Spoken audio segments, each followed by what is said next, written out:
So here we have Himani Sharma from offline batch. मूल मंत्र ये है कि जब एग्जाम में जा रहे हो ना तब प्रेशर लेके मत जाना। पेपर 1 कैसे हैंडल किया? तो पेपर 1 तो पता नहीं कैसे हुआ है लेकिन हो गया। प्रोसीजर क्या था पढ़ने का, राइट तरीका? 1 या 2 बार तो लिख के सिर्फ याद करने पे फोकस कर रहे हो ना तो दिमाग कहीं ना कहीं घूमता रहता है, वो डाइवर्ट होगा ही होगा, सबका होता है। जिया सर का एटमॉस्फेयर कैसा? फीमेल सर बहुत अच्छे हैं, लाइक मुझे यहाँ के ओनर्स भी सही लगे हैं क्योंकि वो ना हेल्पिंग है।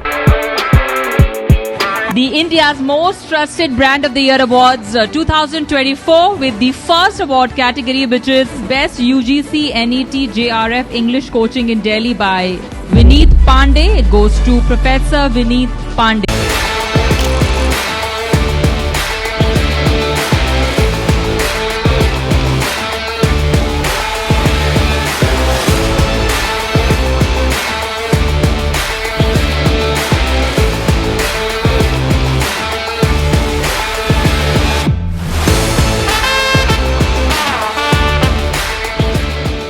आई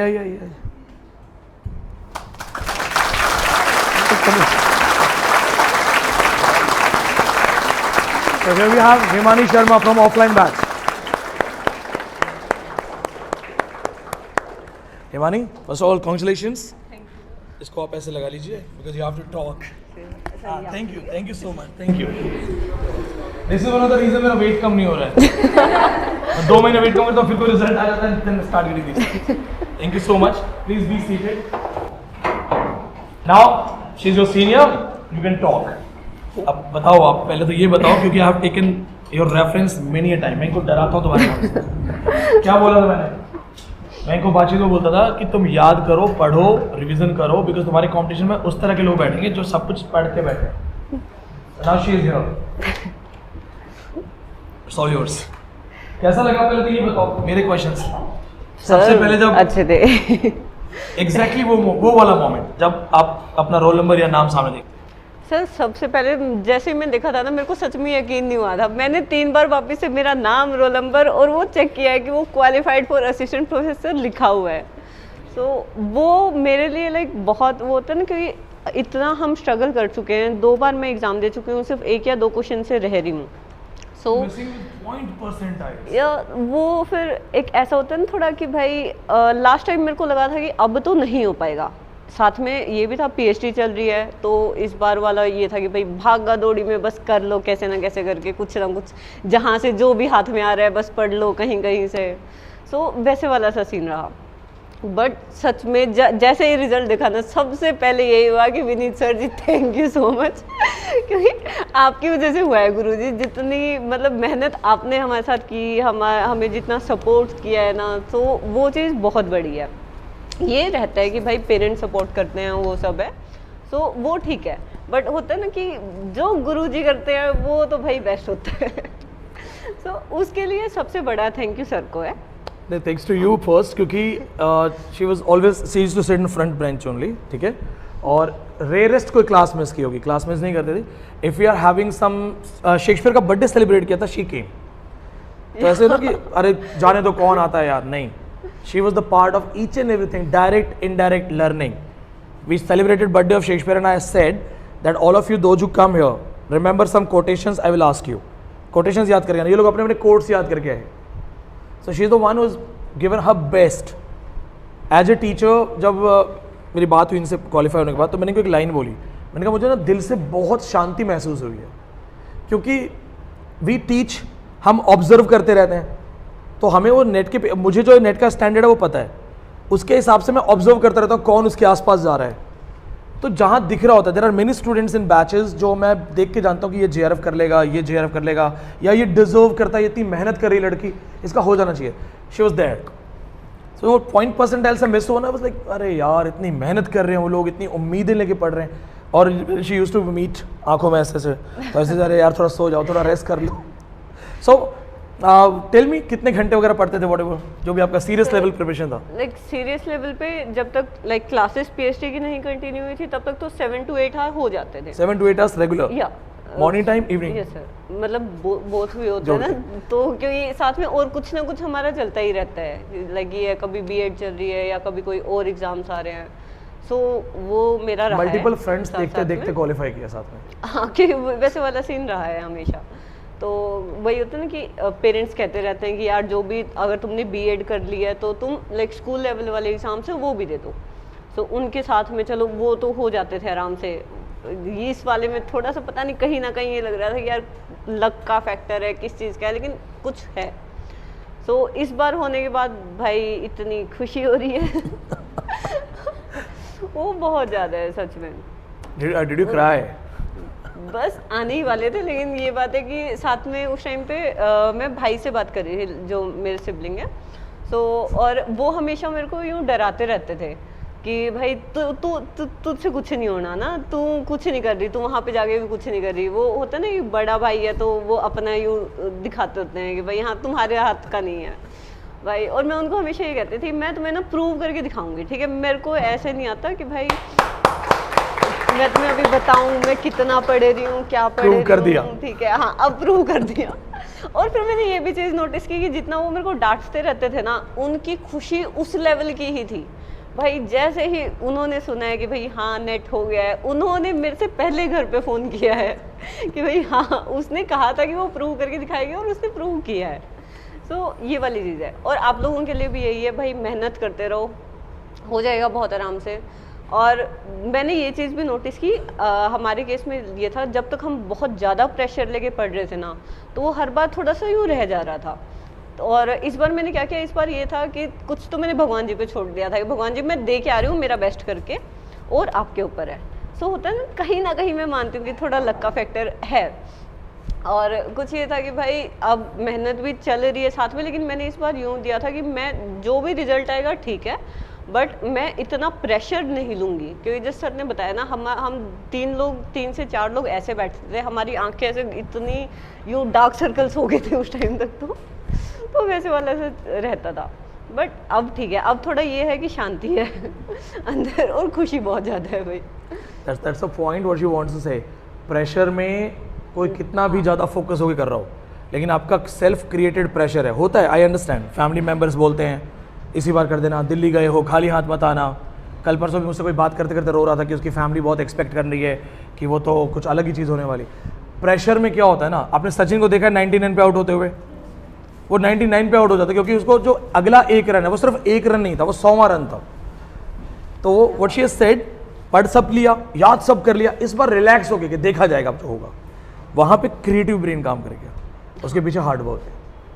फ्रंट बेंच पे बैठ के जैसे रैपिड फायर में आप आंसर करते हो ना फटाफट, ये वो लोग होते थे, मुझे पता होता था ये लोग तो करेंगे आंसर। मैं एक्चुअली तुम्हारा नाम लेकिन को बोलता रहता हूँ कि तुम्हारी मेमोरी नहीं है, तुम याद नहीं कर रहे हो। तुम्हारे कंपटीशन में तुम्हारे सीनियर्स ऐसे बैठने वाले जिनको सब छपा हुआ है। So this kind of level अभी भी तुम्हें बहुत काम करना है। देवर विद यू, ये यहीं बैठे थे, आज यहाँ आ गए। जब आप लोग बैठे होते थे और बाकी टॉपर्स आते तब ऐसा लगता था कि मुझे भी आना इधर। सच में सर बहुत ज़्यादा लगता था। मतलब होता है ना कि एक वो अनकॉन्शियस ब्रेन में ये चलता रहता है, यार वहाँ पे जाना तो है, ये नहीं पता कैसे जाना है, क्या होगा क्या नहीं होगा, लेकिन जाना जरूर है। तो वो चीज़ रही है भाई। और आज यहाँ पे आके लाइक वहाँ से बैठे हुए हम सिर्फ देखते थे कि यार ठीक है, उनको ऐसे वो शील्ड मिल रही है, ये हो रहा है वो हो रहा है। तो वो था कि लेनी तो है, विनीत सर से मैंने शील्ड पक्का लेनी है, मेरे को ये था। We have it here for you. और अब हो गया। Once again, big hands for her. Thank you. Now, Imani, as a senior, मैं चाहूँगा ना तुम कुछ मूल मंत्र दे दो इनको, then they will have some questions. ठीक है, अगर आप कुछ पूछना चाहोगे तो आपको माइक दे देंगे। एक अपनी तरफ से बताओ उनको क्या तुम्हारा मूल मंत्र है। मूल मंत्र ये है कि जब एग्जाम में जा रहे हो ना, तब प्रेशर लेके मत जाना, क्योंकि हम प्रेशर में ज़्यादा गलतियाँ करते होते हैं। मैंने मेरे वाले केस में ये देखा, इवन मेरे फ्रेंड्स के साथ में मैंने ये देखा कि जब तक हम इतना प्रेशर लेके बैठे होते हैं ना, यार पता नहीं क्या होगा, तब तक वो नहीं हो पा रहा। जैसे ये हो गया कि भाई हम, जिस सर ने बोला ना क्रिएटिव ब्रेन, वो काम करता है वहाँ पे जो भी चीज़ आ रही है, अगर आप दिमाग से फ्री हो तभी आप कर पाओगे। सेकंड थिंग ये है कि सुबह का टाइम बहुत अच्छा होता है, जो जैसे सर बताते होते हैं ना, तो मेरी भी हैबिट यही रही थी। जैसे अब तो फिर भी थोड़ा शेड्यूल डिस्टर्ब हो गया है, बट उस टाइम तक मेरा भी यही रहा था कि भाई सुबह के कम से कम 3 घंटे निकाल दो। ज़्यादा नहीं कह रही, क्योंकि वही है, पूरे दिन में हर एक को काम होते हैं, तो सबका कुछ ना कुछ चलेगा, बट 2 से 3 घंटे ऐसे निकाल दो जहाँ पे सिर्फ आप रिवीजन कर रहे हो और कुछ नहीं करना। वो ऑटोमेटिकली ऐसे है कि सर क्या कोई भी पर्सन कहीं से लिटरेचर को कुछ भी पूछेगा ना, चाहे आप आंसर उस टाइम पे दो ना दो, लेकिन आपके दिमाग में ही होगा, अरे हाँ ये वर्क मैं वहाँ से कनेक्ट कर सकती हूँ, वो वर्क वहाँ से कनेक्ट कर सकती हूँ। वो चीज़ है, बस प्रेशर लेके मत करो। और ज़्यादातर यार हमने वही किया था कि जैसे प्रीवियस ईयर पेपर्स लगा लिए, तो थोड़ा बहुत आइडिया उनसे हो जाता था कि कैसे है, लाइक क्या क्या क्वेश्चंस पूछे जा रहे हैं, और जो सर करवा रहे हैं वो तो करना ही करना है। कौन से पोर्शन में ज़्यादा डर लगता था लिटरेचर में? वही थ्योरी वगैरह, क्योंकि ब्रिटिश तो सर ने इतनी रटवा दी थी ना हमें फिर ये होता है क्योंकि थ्योरीज में ये सर बेस्ट करवाते हैं, बट वो होता है ना कि समझ आना थोड़ा मुश्किल है। थ्योरीज वाला पोर्शन हमेशा थोड़ा क्रिटिकल रहता है, तो उसमें आप लोग थोड़ा सा वही है कि खुद से मेहनत ज़्यादा करनी पड़ेगी। वहाँ पे ये होगा कि आप जैसे पढ़ रहे हो, सर करवा रहे हो, वो समझ आ गई, उस टाइम पे हमें बहुत अच्छे से आ जाती थी। जैसे ही रूम पे गए हैं वो सब भूल गए, तो उसके लिए आपको वो करना पड़ेगा कि आप अलग अलग सोर्सेज से कहीं ना कहीं से देखते रहो वो थ्योरीज को, तब जाके वो फिर समझ आने लग जाएंगी, वरना वो दिक्कत थोड़ी दे सकते हैं एग्जाम्स टाइम पे ना, वो वाला रहता है। पेपर 1 कैसे हैंडल किया? सर पेपर 1 तो पता नहीं कैसे हुआ है, लेकिन हो गया एक्चुअली लिटरेचर वालों का पेपर 1 थोड़ा वीक होता है मतलब सच में उसका मुझे पता नहीं था कि कैसे होगा, लेकिन हो गया हैंडल उसमें ना। तो आप कैसे याद करते थे? लिख लिख के याद करते थे या किस तरह से चीज़ें मेमोराइज करने, मतलब प्रोसीजर क्या था पढ़ने का, राइट तरीका? सर मतलब ये था कि लाइक 1 या 2 बार तो लिख के, मतलब ये है कि रफ नोट से कौन देख रहा है कि कैसी राइटिंग है, कुछ है, बस ये है कि याद करें, साथ साथ में पेन चलाते रहो। बिकॉज अगर आप सिर्फ याद करने पे फोकस कर रहे हो ना, तो दिमाग कहीं ना कहीं घूमता रहता है, वो डाइवर्ट होगा ही होगा, सबका होता है। सो हम इतना फोकस के साथ नहीं पढ़ पाते हैं। जब भी दिमाग में कुछ भी आए, मैंने अपने लिए ये स्ट्रैटेजी अपनाई थी, क्योंकि हम अगर पढ़ रहे हैं सिर्फ, तो दिमाग कभी यहाँ की सोच रहा है, कभी वहाँ की सोच रहा है, फिर घर की सोच रहा है, अरे ये चीज़ हो रही है घर पे, तो ऐसे जो भी जो वियर्ड से थॉट्स आते हैं, मैं वो भी ऐसे लिखती रहती थी। वो लिखने से वो शांत हो जाते हैं। उसके बाद में ये होता है कि भाई हाँ अभी पढ़ाई पे फोकस है, साथ में पेन पे चाहे तुम सिर्फ लाइन मारते रहो साइड वाले पेज पे, लेकिन उससे ये रहेगा आपका दिमाग एक्टिव रहेगा और फोकस्ड रहेगा उस चीज़ पे। सो 1 या 2 बार वो, फिर सुबह वाली जो रिविजन्स होते हैं ना, वो तो चलती ही थी, वो पूरा आपका उसमें रहेगा कि भाई उसमें आपको पेन कॉपी कुछ नहीं उठाना। लेकिन जब आप दिन में पढ़ रहे हो ना, तो उस टाइम पे कुछ भी करते लोग, लेकिन एक पेज रखो साथ में, पेन हाथ में रखो, बस वो चीज़ है कि वो आपको डाइवर्ट होने से बचा देता है बहुत ज़्यादा। जब पढ़ते पढ़ते थक जाते थे और लगता था कि स्ट्रेस हो रहा है, नहीं आया तो सर ये चीज़ तो रहती थी। मैं तो क्या करती थी कि जैसे एक्सरसाइज की आदत है और यहाँ पे ये पार्क भी पास में है ना, तो मेरा ये रहता था जैसे ही हुआ तो सुबह या शाम पूरे दिन में 1 राउंड लगा के आना है। बहुत बढ़िया, ये चीज़ ज़रूर है, क्योंकि आपके माइंड को ना ऐसे स्ट्रेस से फ्री होना है। और जैसे यहाँ पे ये होता है ना कि भाई दिल्ली का माहौल है, और पेरेंट्स सबको ये कह के भेजते होते हैं भाई तुम लड़कियां हो, दिल्ली का माहौल है तो मत जाना बाहर, ये है वो है।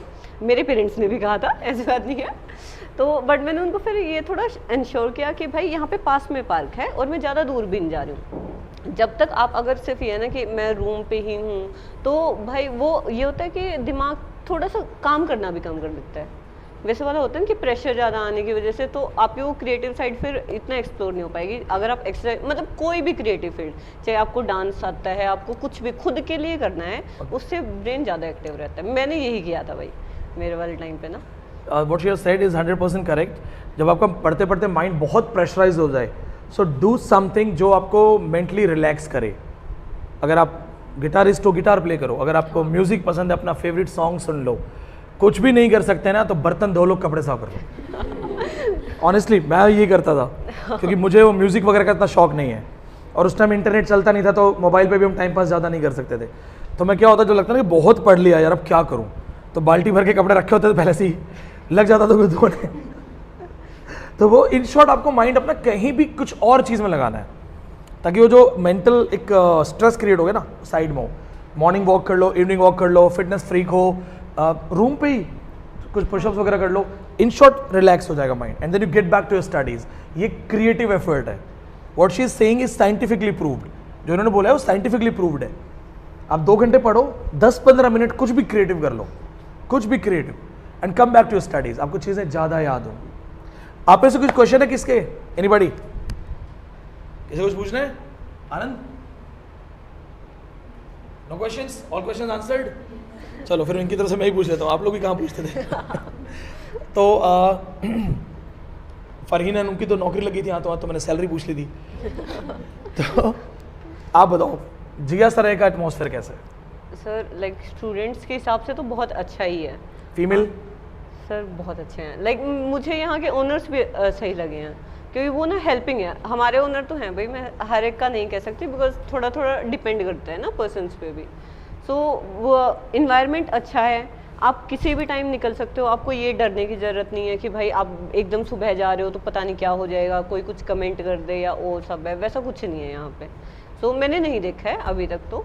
और कुछ ये है कि हर जगह कैमरा वगैरह लगे हुए हैं ना, तो आपको वैसे भी यूं होने की वो ज़रूरत नहीं होती इतना कि भाई इतना प्रेशर लो, ये है। आप फ्रीली घूम सकते हो, किसी भी टाइम घूम सकते हो, तो आराम से घूमो, पढ़ो, इंजॉय करो।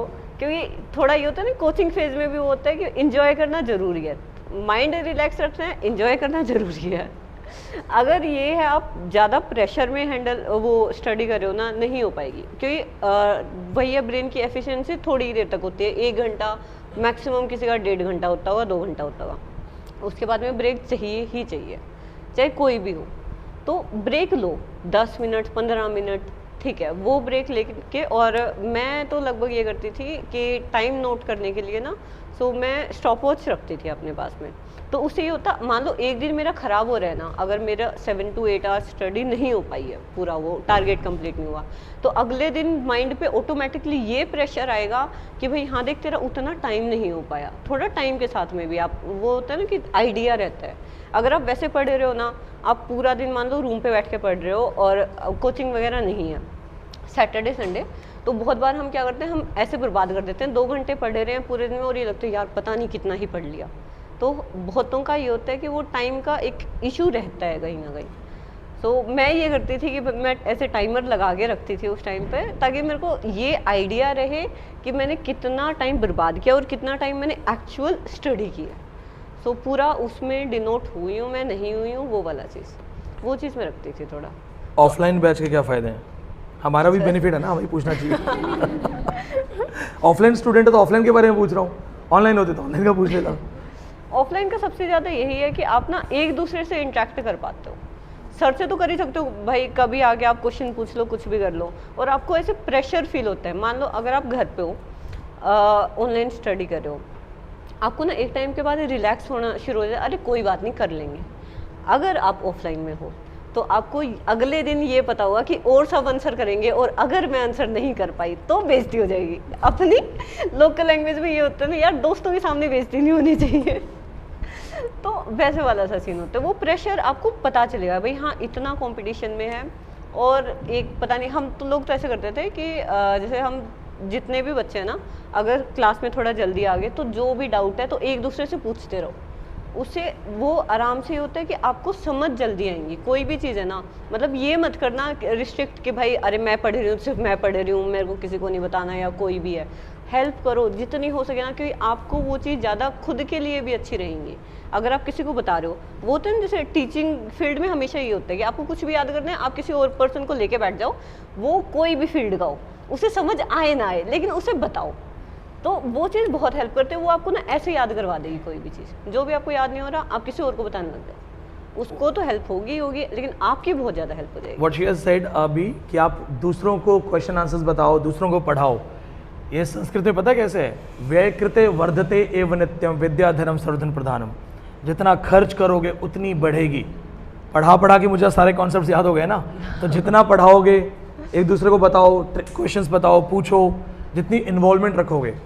और ये इन्होंने बहुत अच्छी बात बोली, क्योंकि ऑनलाइन में क्या होता है, मेरे पास बहुत स्टूडेंट्स ऐसे हैं, अपने गांव का इकलौता स्टूडेंट है वो। अब वो किससे बात करे, किससे डिस्कस करे, किसको देख के कंपेयर करे कि मेरी प्रिपरेशन है कि नहीं। ऑफलाइन में क्या है, नेक्स्ट डे आते ही तुम्हें पता चल जाएगा कि कौन चैंपियन है।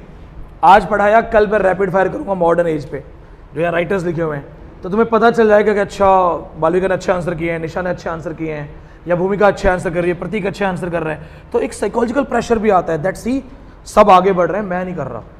तो तुम्हारा जो मोटिवेशन है वो यहीं स्टार्ट हो जाए, नहीं पढ़ना है, see everybody is doing this. Online में थोड़ा सा ये कि अकेले पढ़ जाते हो, कोई बात करने के लिए नहीं है, कोई नोट शेयर करने के लिए, कोई इंटरेक्शन के लिए नहीं है। तो ऑफलाइन का ये बेनिफिट है। And what about rapid fire? Sir वो तो हेल्पिंग था ही उसी की वजह से प्रेशर फील होता था कि भाई अगर वहाँ पे आंसर देना है।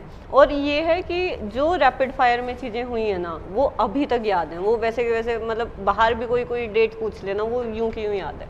सो वो चीज़ आपको बहुत जल्दी ऐसे आंसर, वो होता है ना कि भाई आपकी जो टाइमिंग है वो बहुत सही बढ़ा देता है कि हाँ ब्रेन आपका इतना एक्टिव रहेगा कि आंसर देखा और टिक टिक टिक, वैसे वाली चीज़ें रहती है। एग्जाम में भी ऐसे ही हुआ था कि जितने जैसे रैपिड फायर में क्वेश्चन पूछे गए हैं और हैं, सो आप वहाँ देखते हो आपको पूरा क्वेश्चन पढ़ने की ज़रूरत नहीं है, आप वहाँ पे उसी टाइम पे आंसर कर रहे हो। तो ये वाली चीज़ है, तो टाइम बच जाता है इस चीज़ से ना बहुत। एग्ज़ाम टाइम पे वही रहता है, अगर आप टेस्ट लगा रहे हो जो भी कर रहे हो, सो वो चीज़ हेल्पफुल तो रहती है। That's really amazing. Once again, big hands for Imani. And answer, help me with this. Yes, please.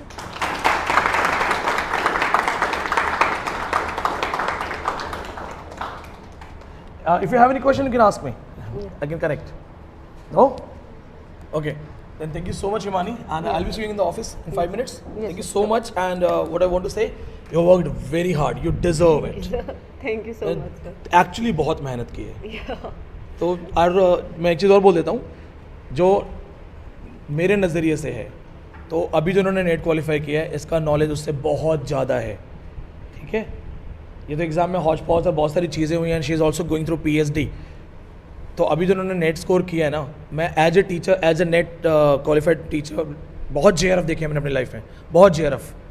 इनका नॉलेज एक्चुअली बहुत हाई लेवल है। I have observed as my student, so one of the brilliant student and actually a very good human being. Once again big hands for her. May God bless you. I see you in some time. Guys just work hard. जो अभी और बच्चे भी आएंगे इनकी तरह, वो सब वही है, आपकी तरह ही है, साधारण जगह से, साधारण बैकग्राउंड से। तो बहुत पढ़ा है इन्होंने, बहुत पढ़ा है। मैं इनको ना, क्योंकि मैं इनको बोलता था कि यार तुम सोते होते नहीं हो क्या, ये आंखें हैं ऐसी। इनके बैच के और जो स्टूडेंट है, सुकीर्ति जो है नेट टॉपर है, वो इनकी सीनियर रही हुई, ये सब है ना, इन्होंने पागलों वाली मेहनत की है। तो अगर पागलपन वाला सक्सेस चाहिए ना, तो पागलपन जरूरी है। 7-8 घंटे बोला उसने, व्हाट डिड शी से, 7-8 घंटे। और ये 7-8 घंटे अब जब ये लोग PhD और ये सब करने लगे हैं साथ साथ, ये एक्चुअली 14 आवर्स पढ़ रहे थे। So you just have to remember this. हाँ, एक और मैंने मेमोरी के लिए मेंशन किया था, क्वीन का भी नेट क्वालिफाइड हो गया, she will be visiting you. Haryana वाले ज़्यादा क्वालिफाई कर रहे हैं, ये तो है, नो डाउट। तो she will be visiting you. बाकी और देखते हैं ऑफलाइन में कौन कौन आ सकता है। Isabella has got a JRF। तो इसाबेला को कुछ मेडिकल इश्यूज़ हैं, तो वो बाद में आके मिलेगी उनकी फैमिली मेम्बर्स को। So you already have talked. And एक और लड़का है अवनीश, 3 बार नेट क्वालिफाइड है। उसको बहुत ज़्यादा इन्फीरियरिटी इश्यूज़ थे, उसको ये लगता था कि मैं थोड़ा सा, मुझे बोलने में इश्यू होता है, स्टैमर करता है। तो वो कहता भी था, सर मैं क्या करूँगा, कैसे करूँगा। दैट बॉय फ्रॉम क्लूलेस, जहाँ वो 0 था, उसे कुछ नहीं आता था, 3 बार नेट है, JRF है, 99.94 परसेंटाइल है। उनका इंटरव्यू आज शाम तक या कल तक आपको पोस्ट हो जाएगा। 99.94, मतलब समझ रहे हो, शायद कोई एक उसके ऊपर होगा, शायद। ये वो लोग जो थॉरोली पढ़े जा रहे हैं। That another student Mukul Sharma, वो भी आपको आके मिलेगा, a blind student. Yes, I think yesterday I told about this. और बहुत सारे नेम है। एक मैम है जिनका, वो कौन सी मैम जो थी 40+, 50+, she qualified net in online. तो उन्होंने एक स्टेटस लगा रखा है, हमने, उन्होंने भेजा है कि सर मैं ऑनलाइन में ही क्वालिफाइड हुई, तो आई थॉट कि वीडियो क्लासेस में तो कुछ अलग मिल जाएगा। 45 डेज़ के लिए उन्होंने ज्वाइन किया था इस एग्ज़ाम से पहले, शी हैज़ क्वालिफाइड अगेन। तो अब बहुत सारे हमारे पब्लिक नंबर पे आप स्टेटस चेक करो, वहाँ पे अपलोड हो रहे हैं लगातार छोटे छोटे वीडियोस। पूरे इंटरव्यूज आने में थोड़ा टाइम लगता है, because I have to talk to everyone. Who are these people? Just like you guys, just like you guys, so they have worked hard. और ऐसे भी बहुत सारे स्टूडेंट्स हैं जो क्वालिफाई होने के बाद नहीं बताते हैं और नहीं मिलने आते हैं। कुछ उनमें से एक्चुअली बहुत अच्छे हैं जो बता देते हैं कि सर हमें नहीं आना है, we don't want to tell anybody. और कुछ ऐसे हैं जो क्वालिफाइड होते हैं लेकिन बताते भी नहीं हैं। आपका क्वालिफिकेशन में मेरा कोई रोल नहीं है। तो ऐसा नहीं है कि अगर आप आके बता दोगे तो आपका क्रेडिट मेरे अकाउंट में जमा हो जाएगा। When she was attending the classes, there were others also. So I deliver a common lecture. मैंने अभी जो पढ़ाया है उसे कौन सीरियसली लेगा, कौन नहीं लेगा, वो आपके ऊपर है। सक्सेस सिर्फ आपकी है, मेरा कोई रोल नहीं है। I am doing my duty. मेरा काम है सिर्फ पढ़ाना, हाँ, और वो मेरा काम है अच्छा पढ़ाना। लेकिन अगर मैं अच्छा पढ़ा के सक्सेस क्रेडिट लूंगा तो फेलियर क्रेडिट भी मुझे लेना चाहिए। मेरा वहां दोनों में कोई क्रेडिट नहीं है। मेरा काम है बेहतरीन देना। कृष्ण ने सिर्फ डायरेक्शन दी थी, तीर अर्जुन ने चलाया था। आपको अर्जुन बनना है। क्वालिफाई होने के बाद आप मिलने आ जाते हो, that shows that you actually come from a cultured background. क्योंकि बड़प्पन क्या होता है? आपकी दुआएं हैं, अरे सर आप हो, अरे पापा मम्मी आप, परिवार भाई बहन दोस्त। इसलिए मैं एक कॉन्सेप्ट है सेल्फ मेड, मैं इसको नहीं मानता। जब मैंने कुछ चीज़ें अचीव की थी ना तो लोग मुझे कहते थे wow you are self made. Nobody self made. Structuralism पढ़ोगे ना तो कोई सेल्फ मेड नहीं है। बिकॉज द मोमेंट यू से आई एम सेल्फ मेड, आप अपने परिवार का ही कॉन्ट्रीब्यूशन साइड में कर देते हो। आपको बनाने के लिए पापा न जाने, हो सकता है कम खाना खा रहे हो, भूखे पेट रह रहे हो, दूसरे शहरों में जाके काम कर रहे हो, आपको प्रॉब्लम्स नहीं बताते होंगे, आपको पढ़ने के पैसे बच जाएं, इसलिए मम्मी हो सकती है अपने बहुत सारे शौक पूरे ना करें, और हम जाके बोलते हैं आई एम सेल्फ मेड। कैसे सेल्फ मेड है भाई? पूरा परिवार हमारे लिए कंट्रीब्यूशन दे रहा है, आपका दोस्त, आपके रिलेटिव्स, या वो हर आदमी जिसने आपको चाहे बूस्टअप किया हो, चाहे कॉन्फिडेंस दिया हो, आपके टीचर्स जो आपको स्कूल से पढ़ा रहे हैं, कॉलेज से पढ़ा रहे हैं, सबका थोड़ा थोड़ा कंट्रीब्यूशन है। Nobody self made. लोग सुनना ये चाहते हैं ना कि बहुत मेहनत के बाद है, तो मैंने तो कहीं से कोचिंग नहीं ली या कहीं से गाइडेंस नहीं लिया, या nobody was there behind me. लोग होते हैं, हाँ, कोचिंग में नहीं आ रहे तो क्या हुआ, स्कूल टीचर्स हैं, कॉलेज टीचर्स हैं। मेरा नॉलेज ऐसा नहीं है ना कि मैं तो इंडिपेंडेंटली आया और अचानक से ज्ञानी बन गया। मेरे कॉलेज टीचर्स ने मुझे कुछ पढ़ाया, कुछ पीजी टीचर्स ने पढ़ाया, कुछ मैंने यहाँ टीचर्स बनाए, ढूंढे, उनके ऑफिस के बाहर खड़े होकर उनसे परमिशन मांगी कि सर मैं डीयू की क्लासेस अटेंड कर सकता हूँ। I am not self made. मेरे प्रेजेंट डे आइडेंटिटी में द बिगेस्ट एवर कॉन्ट्रीब्यूशन जो है मेरे पेरेंट्स का है। मेरे फादर और मदर ने इतना सहा है ना मुझे यहाँ तक पहुँचाने के लिए, उसके बाद मेरे टीचर्स आ जाते हैं, क्योंकि स्टेप बाय स्टेप सब ने हमारे साथ कोई ना कोई कंट्रीब्यूशन किया है। तो आप भी याद रखना, कोई अकेले सेल्फ मेड नहीं है। जो लड़कियां फर्स्ट टाइम यहाँ तक आई हैं, घर से पहली बार बाहर भेजा गया है, आप में से बहुत से लोग ऐसे हैं जिन्होंने पैसे मुश्किल से अरेंज किए हैं, तो आप सेल्फ मेड कैसे हो? ये ध्यान रखना, ठीक है? कोई सेल्फ मेड नहीं है। बी जनरस, उदार बनो। रिमेंबर, तुम्हारी हर सक्सेस में सभी लोग जिम्मेदार हैं। नेचर भी जिम्मेदार है, गॉड भी जिम्मेदार है, और तुम्हारी प्रॉब्लम्स भी जिम्मेदार हैं। उन व्यथाओं को दुलारो जो व्यथाएं प्रेरणा दें। तो अगर लाइफ में कुछ करना है, एक अच्छा नाविक कौन होता है? उस नाविक की धैर्य कुशलता क्या जब धाराएं प्रतिकूल न हो, उस पथिक की पथ कुशलता क्या जब पथ पर बिखरे शूल न हो। रास्तों में अगर कांटे नहीं है तो तुम्हारे चलने में कोई टैलेंट नहीं है। अगर तुम लहर के खिलाफ नहीं जाग रहे हो तो तुम्हारा कोई कंट्रीब्यूशन नहीं है। Sir remember this thing, problems आ रही है ना, तुम्हें मजबूत बना रही है। तो प्रॉब्लम्स को आने दो, वो तुम्हें मजबूत बना रही है, वो तुम्हें मैच्योर करेंगी, वो तुम्हें और स्ट्रांग बनाएंगी, और तुम्हारे हर सक्सेस में इन सब का रोल होगा। Take your time for lunch, मिलते हैं आफ्टर क्लास, उसके बाद कंटिन्यू करेंगे नेक्स्ट राइटर्स।